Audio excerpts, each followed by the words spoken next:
Condition है, 1 volt का cell नीचे लगा है, 2 वोल्ट का ऊपर लगा है, मेरा पाथ ये है, कौन सा सेल सपोर्ट कर रहा है? 1 वोल्ट का सेल सपोर्ट कर रहा है ना? मेरा पाथ इस तरह से है, ये वाला सेल करंट देगा पॉजिटिव से, तो ये मेरे पाथ को सपोर्ट करेगा, और मैं ऐसे जा रहा हूं तो ये अपोज करेगा। तो इसका मतलब ये +1 -2 बराबर 0। 2 इक्वेशन बन गए, दोनों इक्वेशन को सॉल्व कर लीजिए, I1 I2 आ जाएगा। सॉल्व करिए।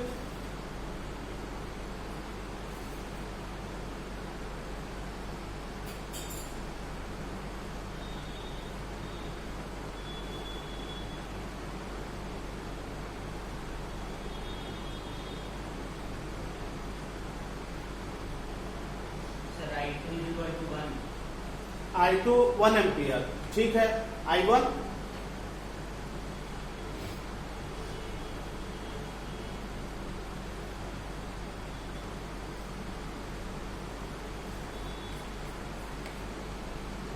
0।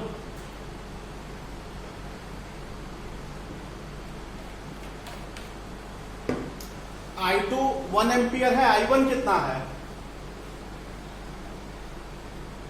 इन दोनों इक्वेशन को सॉल्व करिए, लीनियर इक्वेशन मेथड यूज करो, एलिमिनेशन मेथड से सॉल्व करो। I1 को एलिमिनेट करो, I2 निकालो, I2 को एलिमिनेट करो, I1 निकालो। I1 भी 1 है, -1 होगा। सर इस साइन में दिक्कत आ रहा है। सॉल्व करो, वैल्यू आ जाएगी, साइन में दिक्कत क्या आएगा? एक प्लस आएगा, एक माइनस आएगा। इन दोनों इक्वेशन को सॉल्व करके देखो, एक +1 I1 I2 में से एक +1 एम्पियर आएगा, एक -1 एम्पियर आएगा। हाँ सर, आ गया ना? हाँ भाई, प्रीवियस क्लासेस में, बेसिक क्लासेस में, प्राइमरी क्लासेस में 6वीं 7वीं 8वीं में आपने लीनियर इक्वेशन सॉल्व किए होंगे ना बहुत सारे, वही यूज करना है यहाँ पे। 1 एम्पियर और -1 एम्पियर आएगा, आ रहा है सबका?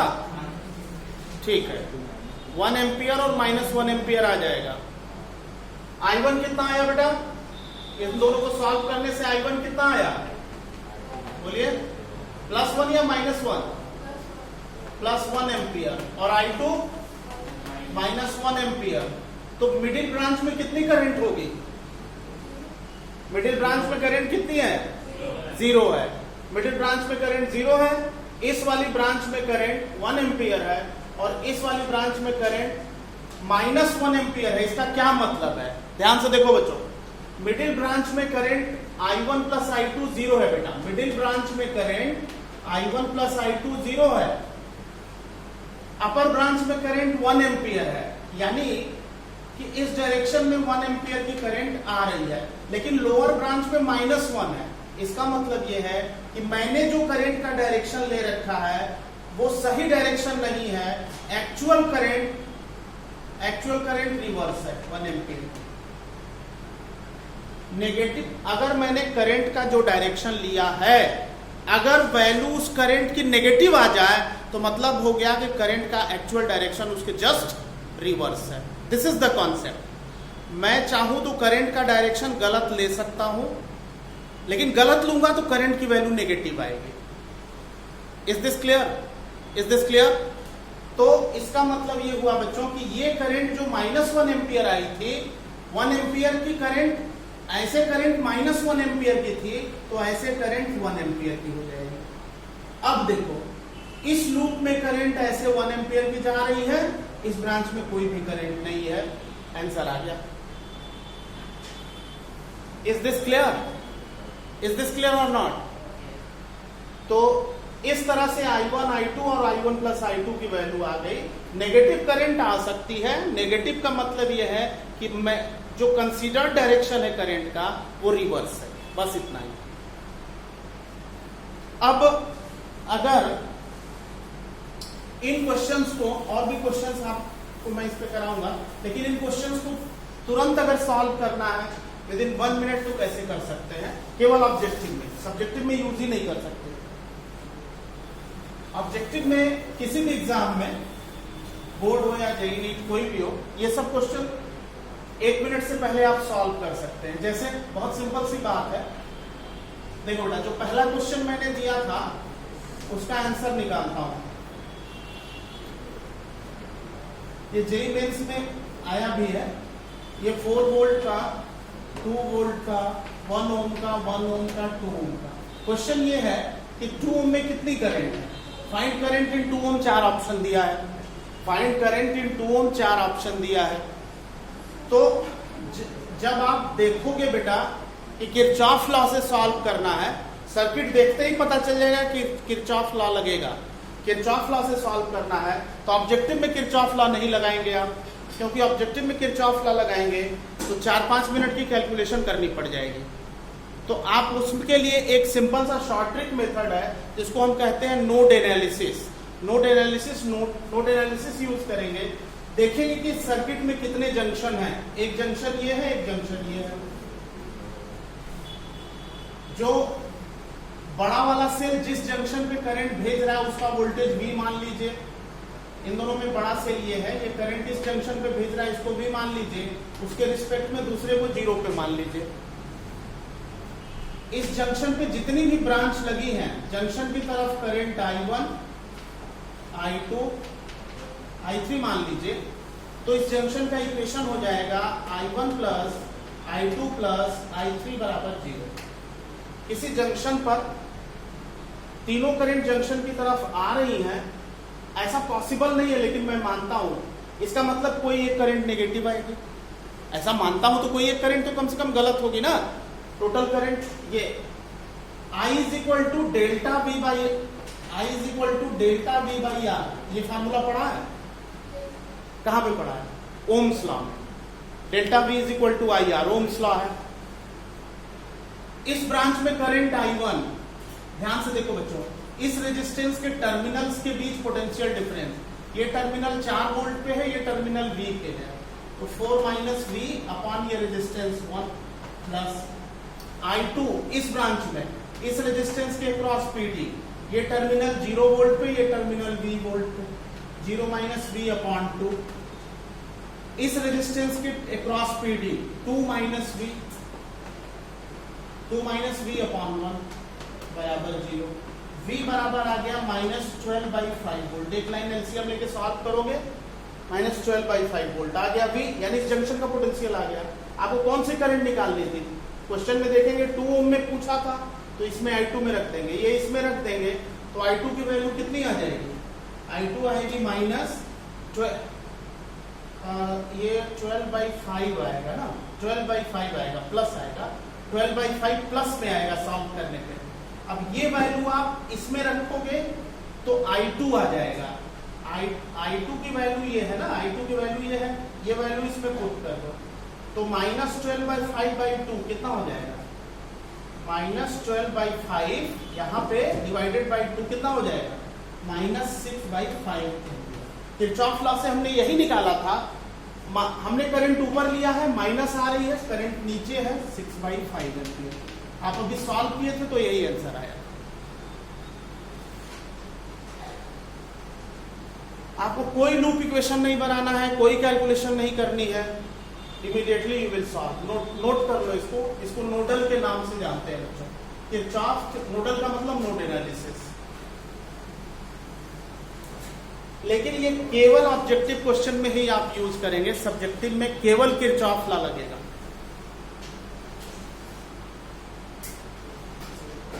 नोट कर लीजिए इसको नोट कर लो, तो दूसरा वाला क्वेश्चन आप सॉल्व करके बताओगे नोडल से। 1 - 1 0। नोट कर लो, एक बार और बता देता हूं इसको।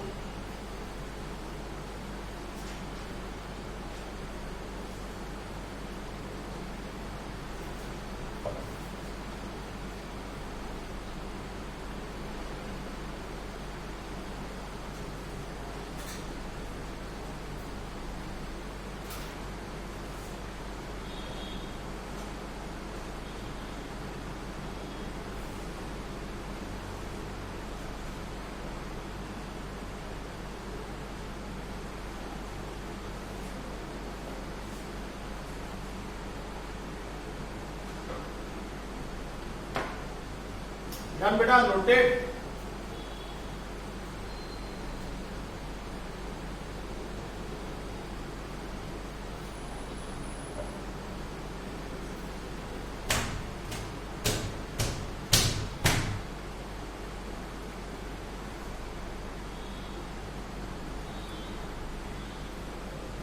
हो गया ना? एक बार और देखिए, किरचॉफ थ्योरम का क्वेश्चन ऑब्जेक्टिव में देखते ही नोडल लगाएंगे, किरचॉफ का नहीं लगाएंगे। कितने नोड्स हैं इस सर्किट में? एक नोड ये है, एक नोड ये है। नोड मतलब जंक्शन। सर्किट का सबसे बड़ा सेल जिस नोड पर करंट भेज रहा है उसको V वोल्ट पे मान लेंगे, दूसरे को 0 वोल्ट पे मान लेंगे। V वोल्ट वाले नोड पर जितनी ब्रांच लगी हैं, करंट I1, I2, I3 और भी यहां रेजिस्टेंस चाहे तो लगा दे, I4, I1 plus I2 plus I3 sigma I 0 कर दिया इस नोड के लिए। I1 delta V by R है, इस रेजिस्टेंस का PD है 4 minus V upon 1, 4 minus V upon 1। इस रेजिस्टेंस का PD है 2 माइनस V अपॉन 1, करंट है इसमें। इस रेजिस्टेंस का 0 माइनस V अपॉन 2 है।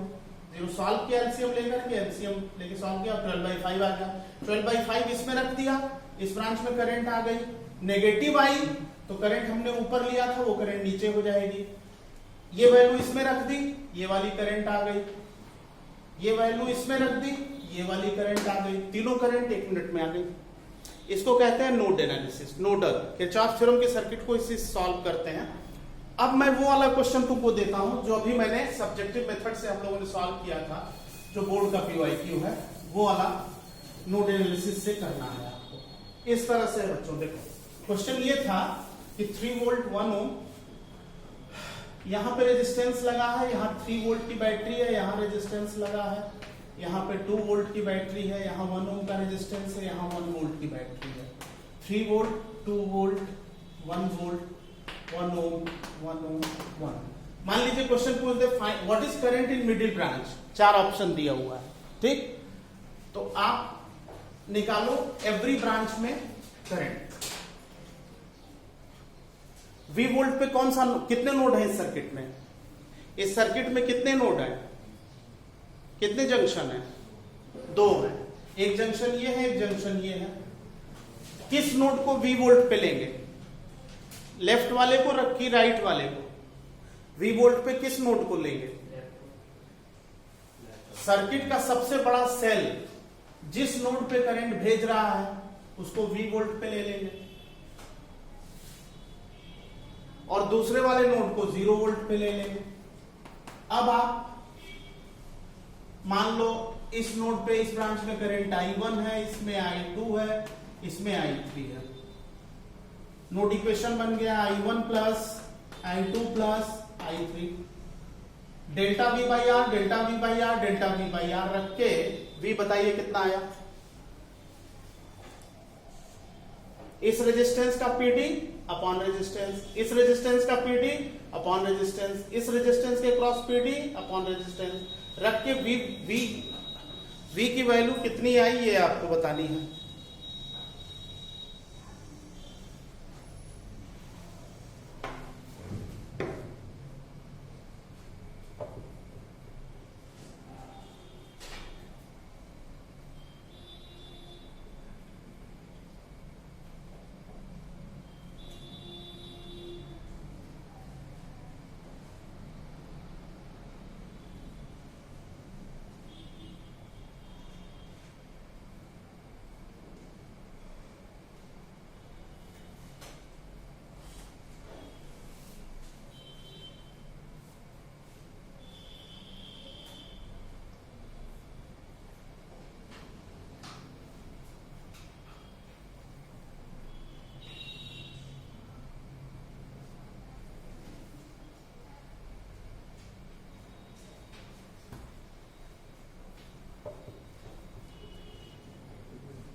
बोलो बेटा, बताओ V कितना आया? I1 इस रेजिस्टेंस के क्रॉस PD कितना है? 3 माइनस V। ये 3 वोल्ट पे, ये V वोल्ट पे, 3 माइनस V अपॉन रेजिस्टेंस 1। इस रेजिस्टेंस के क्रॉस PD कितना है? 2 माइनस V अपॉन 1। इस रेजिस्टेंस के क्रॉस कितना है? 1 माइनस V अपान 1 बराबर 0, V बराबर 2 आया। V बराबर 2, इसको सॉल्व करने से V 2 वोल्ट आ गया ना। ये वैल्यू इसमें रखोगे 1 एम्पियर, इसमें रखोगे 0, इसमें रखोगे -1 एम्पियर। यही आंसर आया था। 30 सेकंड में आंसर आ गया। जो आंसर हम लोगों ने 4-5 मिनट में निकाला था वो 30 सेकंड में आ गया। 1 एम्पियर 0 -1 एम्पियर, यही तो निकाला था ना। नोट कर लो।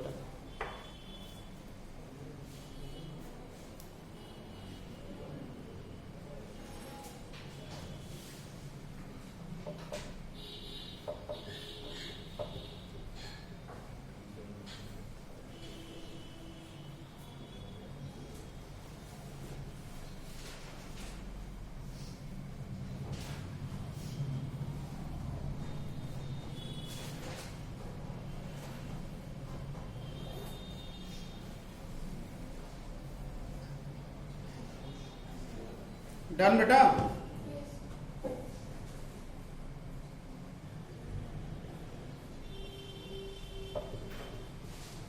अब इस तरह से जो है नोट थ्योरम यूज करके निकालते हैं। एक क्वेश्चन जो प्रीवियस ईयर बोर्ड में पूछा गया है वो वाला देता हूं, करके बताइए।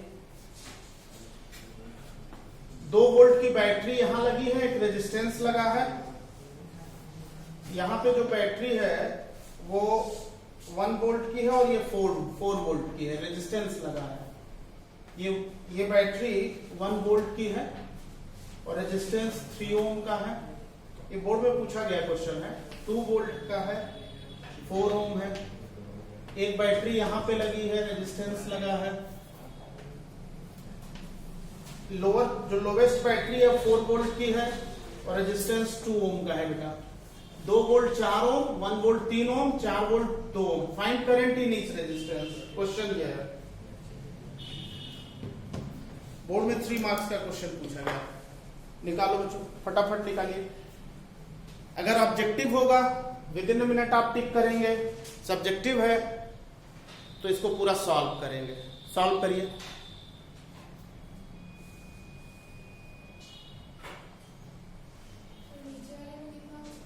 फोर वोल्ट 2 ओम, ये 4 वोल्ट की बैटरी है और ये 2 ओम का रेजिस्टेंस है। हर ब्रांच में कितनी करंट है ये क्वेश्चन है।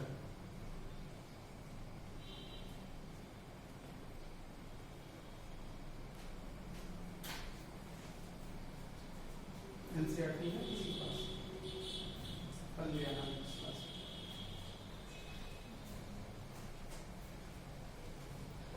करंट डिस्ट्रीब्यूशन सिमेट्रिकल उसी तरह से आप ले लो। इधर से करंट I1 ले लो, इधर से करंट I2 ले लो, इसमें करंट I1 प्लस I2 ले लो। Note theorem Kirchhoff junction law यहां लग गया, यहां पे लगा देते हैं। यहां करंट जो आई वो ऊपर चली गई कितनी, I1, और नीचे I2।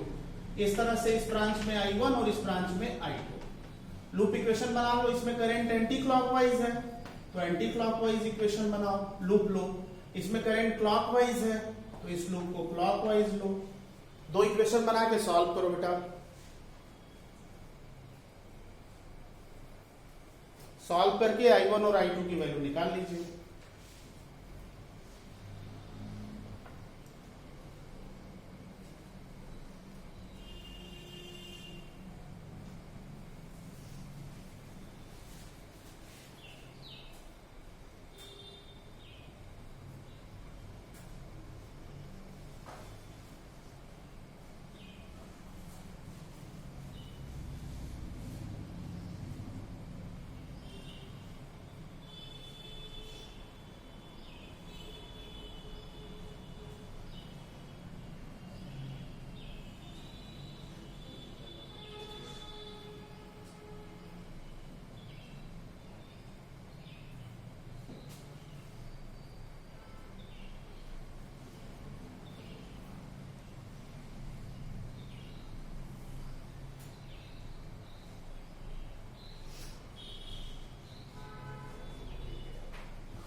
लूप वन का इक्वेशन क्या बनेगा? लूप वन का इक्वेशन क्या बनेगा? अगर हम लूप वन की बात करें तो लूप वन का इक्वेशन क्या बनेगा बच्चों? बोलो बोलो। हाँ, minus I1 plus I2 into 1 minus I1 into 4 है ना? 4। सेल की कंडीशन बताओ, इस लूप में सेल की क्या स्थिति है? +2 -1 है, बोलो। इस सर्किट में +2 -1 ही तो है। इस देखो यहां से यहां गए, ये प्रोडक्ट निगेटिव, क्योंकि करंट और पाथ सेम है। यहां से यहां गए, तुम्हारा पाथ और करंट सेम है, प्रोडक्ट निगेटिव। इस लूप पे गए एंटी क्लॉकवाइज, कौन सा सेल सपोर्ट कर रहा है? ऐसे जा रहे हो तो कौन सा सेल सपोर्ट कर रहा है तुम्हारे पाथ को? 2 वोल्ट का सेल, क्योंकि ये करंट इधर देगा और ये करंट इधर देगा। ऐसे जा रहे हो तो ये सपोर्ट कर रहा है, ये अपोज कर रहा है। देखो ध्यान से, तो +2 -1 लूप वन का इक्वेशन बन गया। समझ में आया?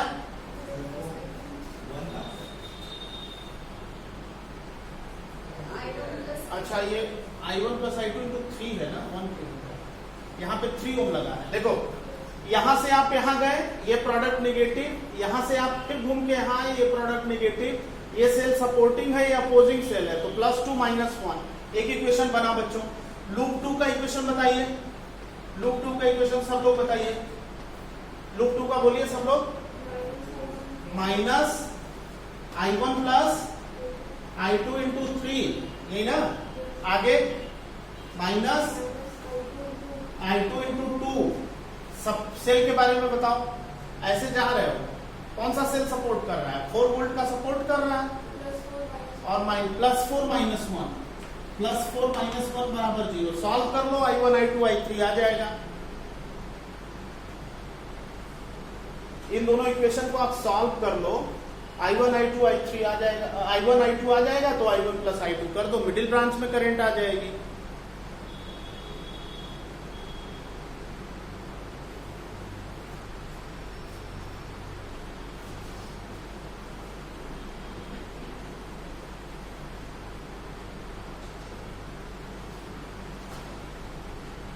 कितना आया बेटा?